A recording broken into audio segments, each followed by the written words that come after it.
Beloved sisters, let me tell you something today. When God has his hand on you, no storm can sink you, no devil can break you, no weapon can prosper against you. You are not just another woman walking this earth.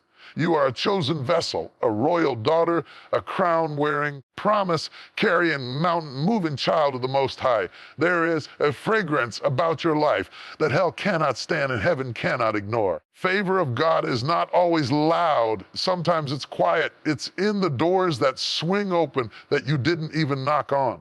It's in the battles you win that you never even fought. It's in the peace that floods your soul when others expect you to fall apart. You've been through fires that should have burned you, floods that should have drowned you, and nights so dark you didn't think morning would come. Here you are, stronger, wiser, still standing. That's not luck, baby girl, that's divine favor.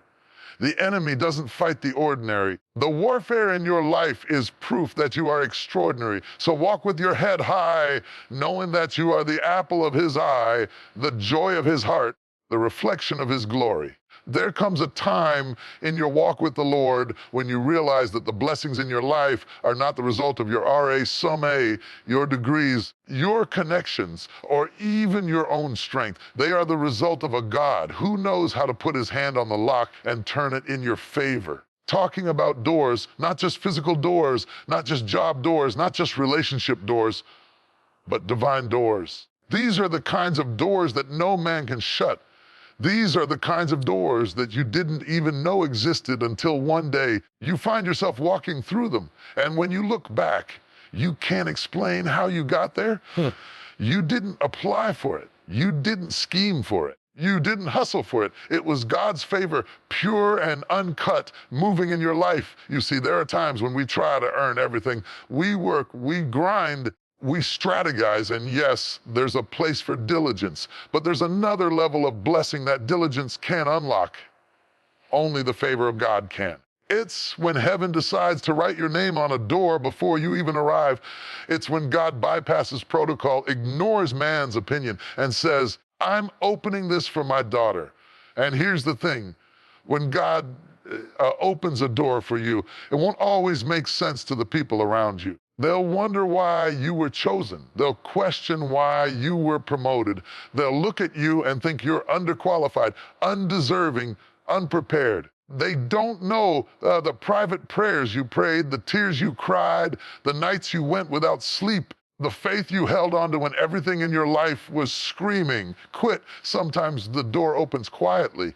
It's not always dramatic.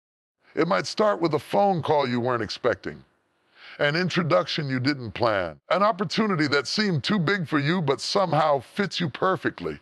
And in those moments, you'll know this isn't me, this isn't luck, this is the Lord. Do you remember Joseph, hated by his brothers, thrown into a pit, sold into slavery, lied on in Potiphar's house, and locked in a prison? In one single day, one conversation with Pharaoh, a door swung open that lifted him from a prisoner's chains to a ruler's throne. That's what I'm talking about. Doors that open so suddenly that it makes your head spin. And let me tell you, when you are God's favorite daughter, your life will have these moments, not because you're perfect, not because you've done everything right, because he loves you enough to place you where you could never place yourself.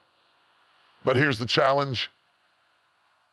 When the door opens, you must walk through it. Favor without faith is wasted. God can open the door, but you must have the courage to step inside. Some of you have been praying for opportunities, but when they show up, you hesitate. You think you're not ready. You feel unworthy. But I came to tell you today, if God opened the door, he has already prepared you for what's inside. Don't miss your moment trying to figure it out. Don't stand at the threshold of your destiny waiting for every question to be answered. Sometimes God opens the door and expects you to move while you're still unsure, to trust him with every step inside. And let's talk about this. When God opens a door, you don't have to shove anyone else out of the way to get through it. You don't have to manipulate. You don't have to compete. You don't have to be jealous of someone else's blessing. Why? Because the door God has for you has your name on it. If someone else tries to take it, it won't fit them. It won't bless them the way it blesses you. It's tailor-made for your call and your purpose, your journey. Have you ever walked into a room you didn't think you belonged in and suddenly realized, I was made for this? That's favor. That's an open door. And you don't have to explain to anybody how you got there, because half the time you don't even know yourself. All you know is that you woke up one day and God had shifted something in your life. There will be people who try to say it's coincidence. They'll try to give credit to your networking, your skills, or right place. But let me tell you something. There's no such thing as coincidence in the kingdom. What the world calls luck, we call divine orchestration. That means God was moving pieces behind the scenes long before you saw the finished puzzle. Maybe you've been in a season where every door seemed locked. You've knocked, you've pushed, you've waited, and nothing has moved. Because sometimes God is protecting you from entering the wrong place at the wrong time. Closed doors can be blessings too. When the right door opens, oh, you'll know, it will have peace stamped on it. It will have joy wrapped around it. You'll step through without striving. I remember a time in my own journey when I thought the door I wanted was the one I needed. I pushed for it. I prayed for it. I begged God to open it, but He kept it shut. I didn't understand until much later when He swung open another door that led me to a place far greater than I had imagined. Looking back, I realized if He had given me what I asked for, I would have settled for less than He planned. This is why we have to trust the timing of open doors. God knows when you're ready. He knows when the room is ready for you. He knows when the people inside are prepared to receive you. Sometimes He's not just preparing the door for you, He's preparing you for the door. And when that season comes, when the hinges turn, when the door swings wide, you will walk in and realize everything you've been through was training for this moment. The rejection prepared you. The heartbreak shaped you. The waiting strengthened you. And now you're here. So don't despise small beginnings. Don't curse closed doors. Don't try to explain every blessing God gives you. Some blessings are not meant to be explained. They are meant to be enjoyed. Smile, give Him glory. Keep walking through, because when God says, behold, I set before you an open door, no man can shut it. That's not just a verse, that's a promise. And you, my sister, are living proof that doors can open without explanation. If you'd like, I can also add a short, powerful closing prayer that seals this message and makes it sound like the ending of a full Sunday sermon. That would make it hit even harder. Beloved, let me tell you something. If you are still here, still breathing, still standing after everything that has come against you, it's because God's hand has been covering you in ways you cannot see. Some of you don't even realize the kind of danger you've been in, not because you're careless, because God has been so faithful in shielding you that you never even saw the arrows that were aimed at your heart. The enemy has plotted against you, and yet you're here. Traps were set for you, and yet you walked right past them without knowing. That's not because you were lucky. That's because heaven has been guarding you. See, protection is not just about God stopping bad things from happening. It's about Him working in the unseen. There are moments when you thought the delay was just frustrating, but in reality, that delay was God pulling you out of the path of disaster. That road you didn't take, that call you didn't answer, meeting that got canceled. You thought it was random, but it was divine protection. Think about Daniel in the lion's den. The decree was signed. The lions were hungry. The trap was set. By all accounts, Daniel should have been torn apart. God didn't remove Daniel from the den. He shut the mouths of the lions.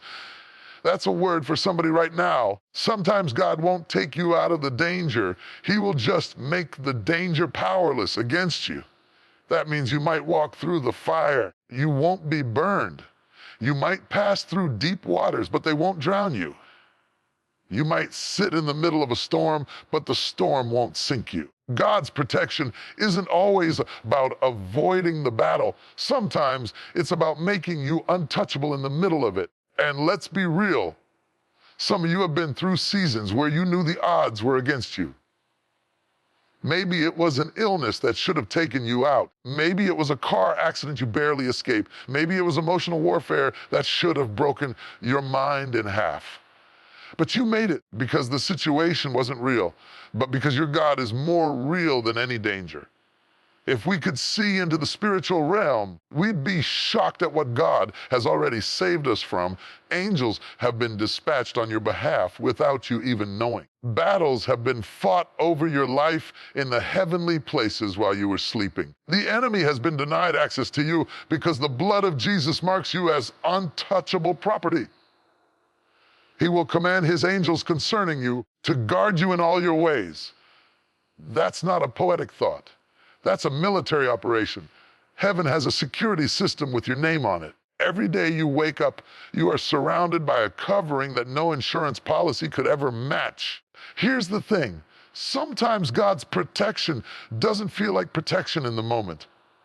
Sometimes it feels like loss, like disappointment, a missed opportunity. You thought you wanted that job, but he didn't let you get it. You thought that relationship was the one, but he let it fall apart. And in hindsight, you realize he was saving you from years of pain. This is why trust is essential. You have to believe that even when you don't understand, God sees the whole picture. He knows the danger before you ever sense it. And sometimes the greatest miracle isn't that he delivered you out of something, it's that he kept you from ever walking into it. Now let's make it plain. Being God's favorite doesn't mean you'll never face danger. It means danger will never have the final say. The weapon may be formed, but it will not prosper. The attack may come, but it will not destroy you.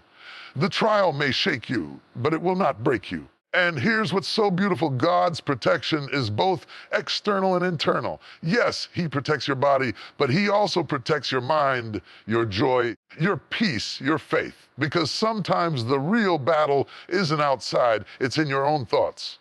And when the enemy tries to flood you with fear, anxiety, or despair, God sends his peace as a shield over your heart. Some of you have been in such a war lately that you didn't even notice your survival is the miracle. You wanted the storm to end. God has been proving that he can keep you alive even in the storm. That's why you can stand in the middle of chaos and still have a smile. That's why you can be surrounded by negativity and still have hope. That's why you can lose what you thought you needed and still wake up every day with strength. And let me say this, protection is not always about comfort. Sometimes God will protect you by removing you from certain environments, even when you don't want to leave. He'll end friendships, close doors, or shut down opportunities because he knows there's danger you can't see. At the time, it might hurt, but later you'll thank him for it. You are not here by accident. The fact that you're still alive means the enemy's best shot wasn't good enough. That sickness wasn't strong enough. Heartbreak wasn't deep enough. That betrayal wasn't powerful enough. Why? Because God's protection is greater than any plot against you. There's a story in the Gospels where Jesus and his disciples are on a boat and a violent storm rises. The disciples are panicking, thinking they're going to die, but Jesus is asleep in the boat. That's divine protection. That's the kind of covering that allows you to rest even while the storm is raging. And when the disciples wake him up, he speaks to the storm and commands it to be still. Sometimes God will let you see the storm just so you can see him calm it. I don't know what kind of danger you've been facing, physical, emotional, financial, spiritual. But hear me, if God brought you this far, he's not about to leave you now. If his hand has been on you in the past, his hand is still on you right now. You may feel surrounded, but you are surrounded by his glory and his angels. So walk with confidence, not arrogance, confidence, because you know who your protector is. You know who has the final word over your life. And you know that nothing can touch you unless God allows it. And if he allows it, it's only because it's going to work for your good. When you understand this, you stop living in fear. You stop panicking every time danger shows up. Instead, You remember, if God be for me, who can be against me? And you keep walking. You are a living testimony that God protects his own. The same God who shut the lions' mouths for Daniel, the same God who parted the Red Sea for Israel, the same God who stood in the fire with Shadrach, Meshach, and Abednego, that same God has been standing over your life, and he is not about to stop now. We all like to believe we're strong. We post it, we declare it, we try to walk in it. But real life has a way of testing just how strong you truly are. And sooner or later, life will hit you with something so heavy that it knocks the wind out of you. A heartbreak you didn't see coming. A loss you weren't prepared for. Battle you never signed up for. And in those moments, your human strength will fail. Your resources will run out. Your willpower will crumble. That's when you discover the beauty of divine strength, strength beyond your own. The Apostle Paul knew about this. He said, "When I am weak, then I am strong." That sounds like a contradiction until you've lived it. What he was saying is this: when I reach the end of myself, that's when God steps in and carries me. That's when his strength picks up where mine leaves off. Some of you know exactly what I'm talking about. You've been through nights where you cried until your pillow was soaked, yet somehow you still got up the next morning. You've been through seasons where you thought, this will break me, but you're still standing. That's not because you're superhuman. That's because God's strength has been working in you. God's strength is not just given to the perfect, the holy, or the flawless. It's given to the desperate. It shows up for the weary, the broken, the tired mother who still puts food on the table, the grieving heart that still gets out of bed, the believer who still prays even when they can't feel God. And here's the thing: God doesn't give you all the strength you'll ever need in one moment. He gives it to you day by day, moment by moment. That's why Jesus taught us to pray, "Give us this day our daily bread." In other words, Lord, give me the strength for today. Don't worry about tomorrow yet. Tomorrow will have its own strength supply. The enemy loves to overwhelm you by making you think you have to handle the next 5 years right now. But God says, no, daughter, give you enough for today. When tomorrow comes, I'll meet you there with fresh strength.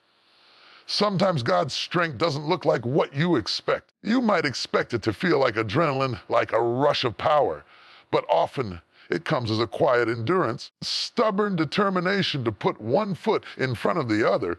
It comes as peace in your spirit when the situation around you hasn't changed. It comes as a small flicker of hope that refuses to die, even in the darkest hour. Remember Elijah? He was a prophet, mighty in power. Yet there came a time when he was so weary that he sat under a tree and prayed to die. He had nothing left. And what did God do? He didn't rebuke him. He didn't shame him. He sent an angel to feed him and let him rest. Then the angel said, "Get up and eat, for the journey is too great for you." That's divine strength. God meeting you at your weakest, sustaining you for what's ahead. There will be times when you think you're too broken to be used by God, but those are often the times when his power flows most beautifully through you. Why? Because when you can't take credit for your survival, he gets all the glory. People will look at you and say, "I don't know how she's still standing." And you'll just smile and say, "It's the Lord." And let me say this: strength beyond your own is not about pretending you're okay. It's not about putting on a mask and acting tough. It's about acknowledging God can't do this without you. Without you, and then watching him empower you to do what you never thought you could do. Some of you have been carrying burdens that should have crushed you by now, but you're still here. That's proof of divine strength. Some of you have been walking through grief that should have stolen your joy, but somehow you're still able to worship. That's divine strength. Some of you have been in spiritual warfare that should have made you give up, but you're still pressing forward. That's divine strength. We live in a world that glorifies self-reliance, but in the kingdom of God, dependence on him is where true power lies. The moment you stop trying to do it all in your own ability and start leaning on his strength, you'll realize you can go farther, endure longer, overcome more than you ever imagined. And here's the beautiful part: God's strength is not drained by your need. He doesn't get tired of holding you up. He doesn't look at you and say, again, you still need me. No. He delights in being your source. He takes joy in carrying his daughters through the valleys and into victory. There's a verse in Isaiah that says, those who wait on the Lord shall renew their strength. They shall mount up with wings like eagles. They shall run and not be weary. They shall walk and not faint. That's the picture of strength beyond your own. Waiting on the Lord isn't about sitting still doing nothing. It's about staying connected to Him, drawing from His power, trusting His timing. When that strength kicks in, it doesn't just get you through the storm, it lifts you above it. That's why Isaiah says you'll mount up with wings like eagles. An eagle doesn't fight the storm. It uses the wind to rise higher. That's what God's strength does in you. I think about the moments in Scripture when ordinary people did extraordinary things because of God's strength. David defeated Goliath. Gideon won a battle with just 300 men. Esther stood before a king and saved a nation.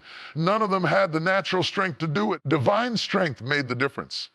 And let's be honest, sometimes that strength isn't for fighting battles.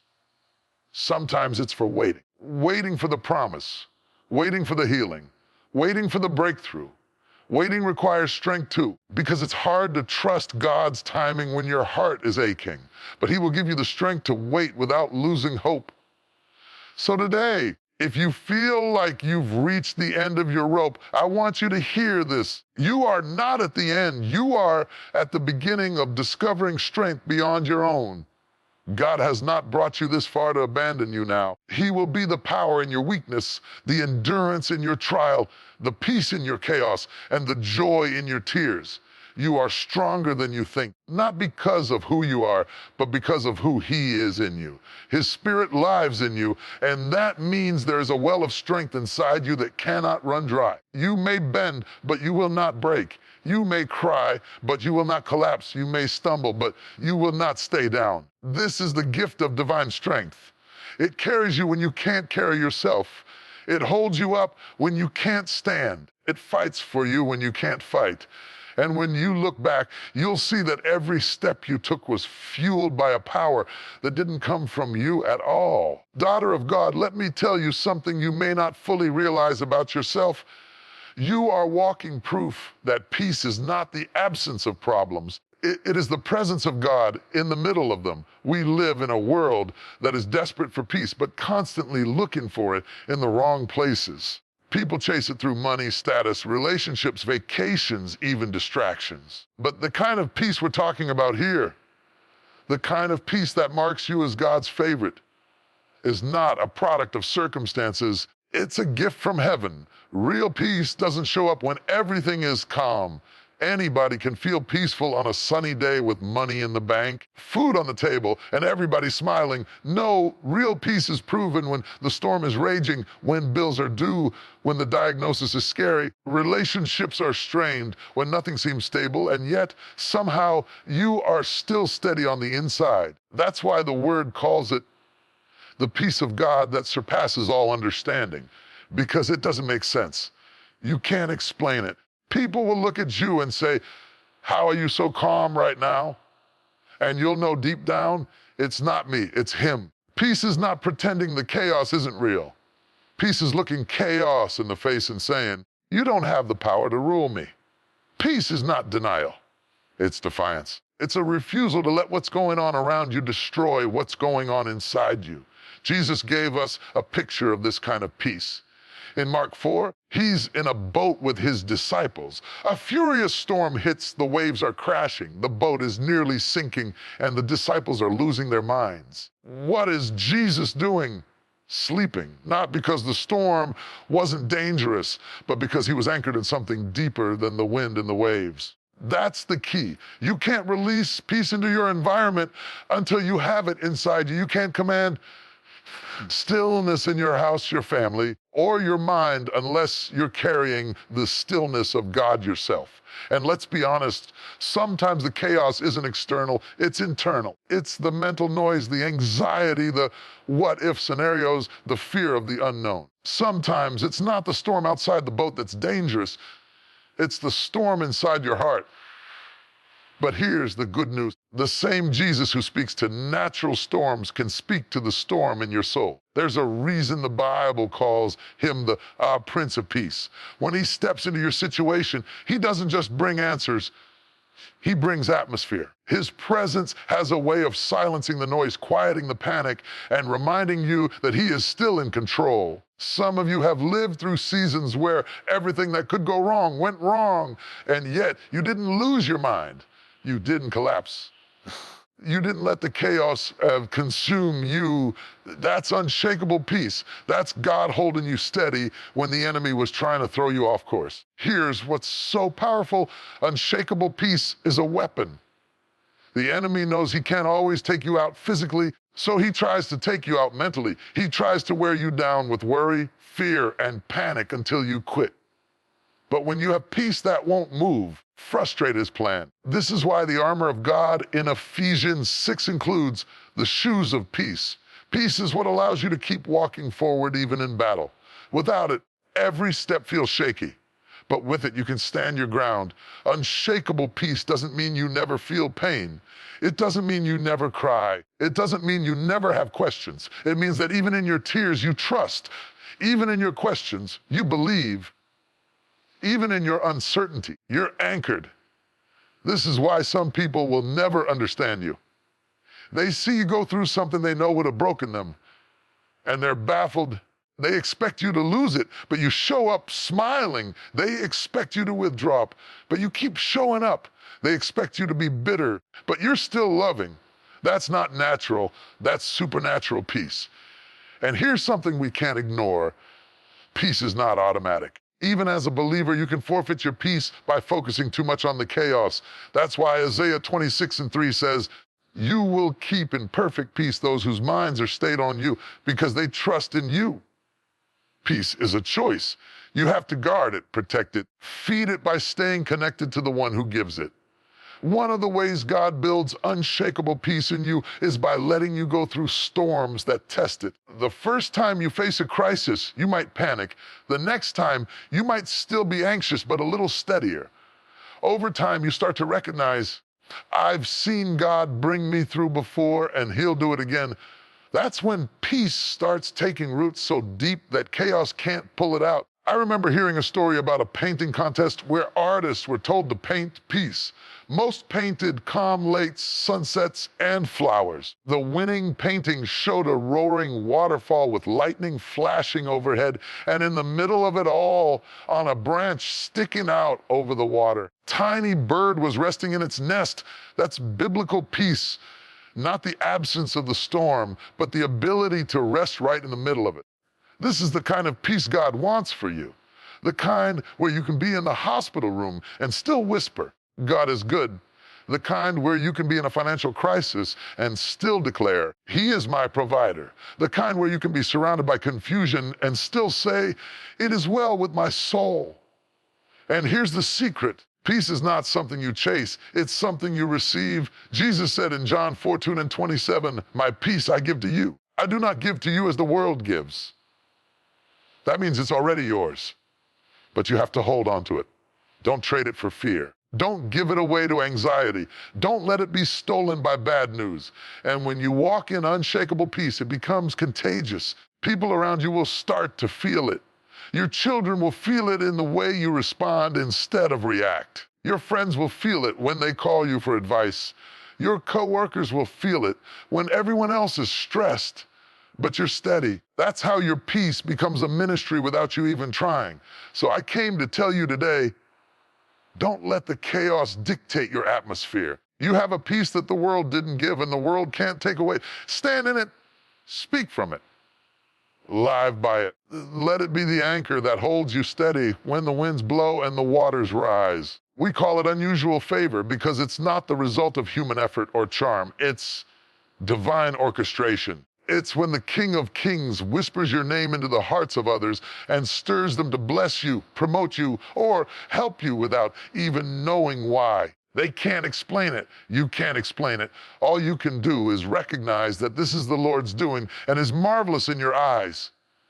You see, There's a difference between normal favor and unusual favor. Normal favor is when someone likes you because you've built a relationship with them. You've worked hard or you've proven yourself. That's fine.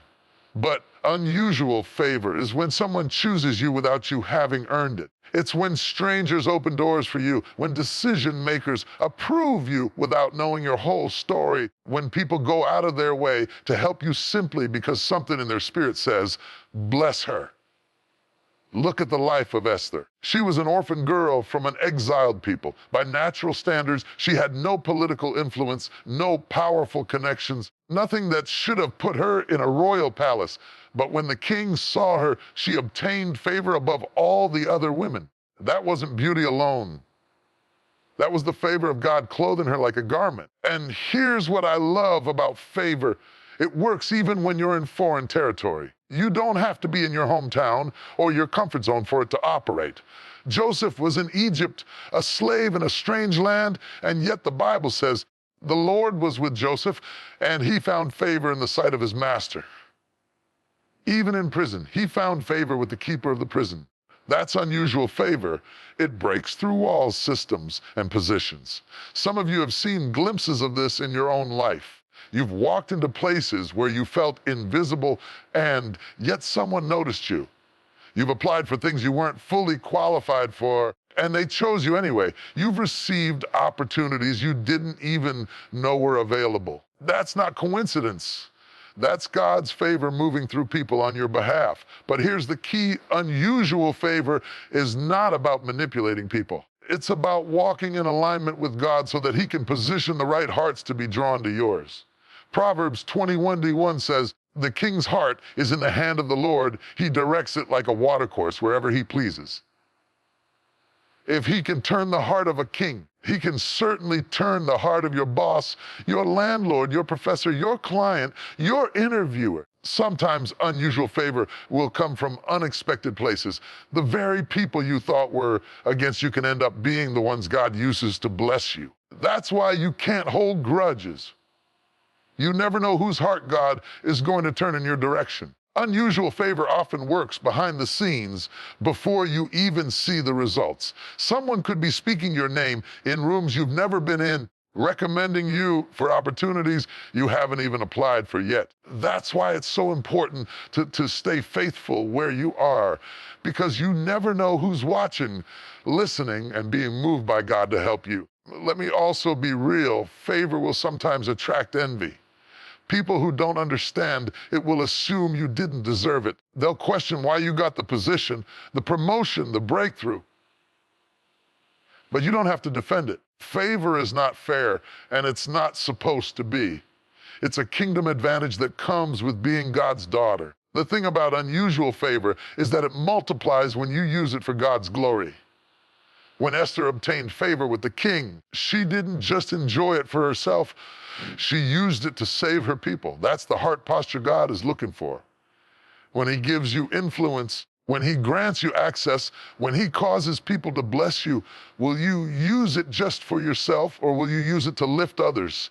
I believe that's why some people carry a continuous flow of favor, because they understand that they are a channel, not a reservoir.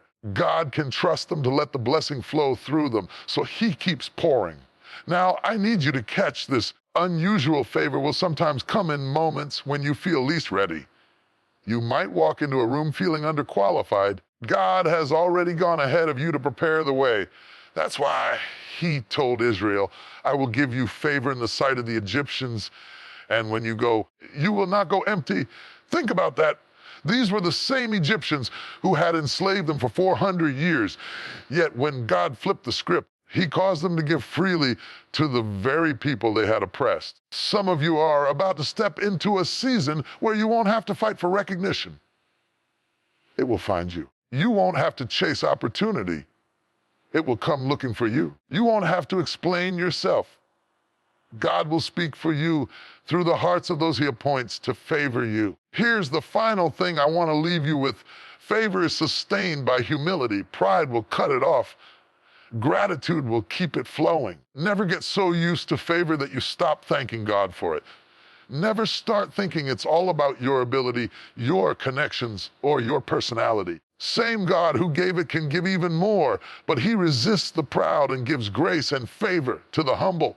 So walk in every room like you belong there, not because of who you are in yourself, but because of who sent you. Speak with confidence, not arrogance. Accept blessings without guilt because you know they are part of your assignment. And when unusual favor shows up, let it point everyone back to the one who opened the door. Daughter, get ready. You are about to experience favor that will make you shake your head in wonder. People will go out of their way to help you. Resources will find you. Opportunities will come looking for you. And you will know without a shadow of a doubt, it's the hand of God moving through the hearts of people just for you. Daughter of God, let me tell you something that will shift the way you see your pain. Your trials are not the end of you. They are the making of you. I know the nights have been long. I know the tears have soaked your pillow. I know the battles have left scars you don't even talk about. But hear me clearly. What you went through was not wasted. Heaven keeps receipts, and every tear you've cried is an investment in a future glory that will outshine your past sorrow. See, we often want the glory without the grind, the crown without the cross, the testimony without the test. But that's not how the kingdom works. God doesn't waste trials. He uses them as incubators for greatness. When the pressure comes, when the heat rises, when it feels like life is squeezing everything out of you, that's the moment heaven is producing something deeper, something weightier, something eternal inside of you. For our light affliction, which is but for a moment, worketh for us a far more exceeding and eternal weight of glory. Notice he said, worketh for us. That means your trial isn't working against you, it's working for you. It's producing something in you that comfort never could. Let's be real. Blessings don't always shape character, but trials do. Comfort rarely deepens faith, but storms will teach you how to walk on water. If you never faced betrayal, you wouldn't know the sweetness of God's loyalty. If you never faced sickness, you wouldn't understand the power of his healing. If you never faced lack, you wouldn't appreciate his provision. It's in the trials that you discover the facets of God you never knew before. Think of Joseph. His journey to the palace was paved with pits, slavery, prison. Every trial prepared him for the glory of leading a nation through famine. Without the trial, there would have been no elevation. Without the betrayal of his brothers, there would have been no opportunity to display forgiveness and leadership. Joseph's trials birthed a glory that not only blessed him, but preserved the lives of millions. Or take David. He was anointed to be king as a teenager, but he didn't go from the oil to the throne overnight. He went back to tending sheep, fought lions and bears, faced Goliath, and spent years running from Saul. Those trials taught him courage, patience, humility, and dependence on God. By the time he sat on the throne, he was not just a warrior, he was a worshiper who knew the heart of God. You see, glory that comes too soon can crush you. God loves you too much to give you the weight of glory before your character has the strength to carry it. Trial is the gym where your spiritual muscles are built. The resistance makes you stronger. The delay refines your desires. The hardship teaches you stewardship. Some of you are in the middle of a trial so intense, you can't even see the other side right now. I came to tell you, this is not punishment, this is preparation. The enemy wants you to think you're losing. Heaven is using this season to build a testimony that will shake generations. And here's the thing, glory is not just about what's revealed to the world, it's also about what's revealed to you. When you make it through this trial, you won't just have a platform, you'll have perspective. You won't just have influence, you'll have intimacy with God that no one can take away. The glory is in the transformation. When Shadrach, Meshach, and Abednego went into the fiery furnace, the trial didn't destroy them. It burned off the ropes that bound them. They came out not smelling like smoke. King himself acknowledged the power of their God. Glory wasn't just that they survived, it was that God used their survival to change a nation's decree. That's what your trial is doing. It's setting the stage for a glory that will be bigger than you, reach farther than you, and outlast you. People will look at your life and say, If she made it through that, I know God can bring me through mine. And don't miss this. Trials qualify you for audiences you never would have reached otherwise. Nobody listens to someone who has only lived in sunshine, but they will lean in when you speak from the valley you walk through. Your scars will become your credentials. Your pain will become your pulpit. Your survival will become someone else's strategy. I want you to understand, the enemy always overplays his hand. What he sent to destroy you, God will use to elevate you. That's why Romans 8:28 says all things, not some things, all things work together for good to those who love God and are called according to his purpose. The breakup, the layoff, the sickness, the loss, all of it is raw material for glory. So don't despise your trial. Don't curse the season that's stretching you. Instead, lean into it. Ask God, what are you producing in me through this? What strength, what wisdom, what compassion are you birthing in me for the assignment ahead? You may feel like you've been in the fire too long. Let me remind you, gold is not refined in cool air, it's refined in heat. Diamonds are not formed in comfort, but under extreme pressure. Oil is not released from olives until they are crushed. The greater the glory, the greater the pressing. Here's the beautiful promise. Glory doesn't just meet you at the end of the trial, it shows up during the trial. Even now, God's presence is resting on you in a way that others can see. They may not know the details of what you're going through. They can see the grace that carries you. They can see the joy that doesn't make sense. They can see the faith that refuses to quit. That, beloved, is glory. Enough. When you come out of this, you will be unrecognizable, not because the trial will change your appearance, but because it will change your countenance. Your eyes will carry a depth they didn't have before. Your voice will carry authority it didn't have before. Your walk will carry confidence it didn't have before. And the best part, when the glory is revealed, you'll know it was never about your strength, your wisdom, or your strategy. You'll look back at the nights you almost quit, the days you almost broke, and you'll say, if it had not been for the Lord who was on my side, so lift your head, wipe your tears.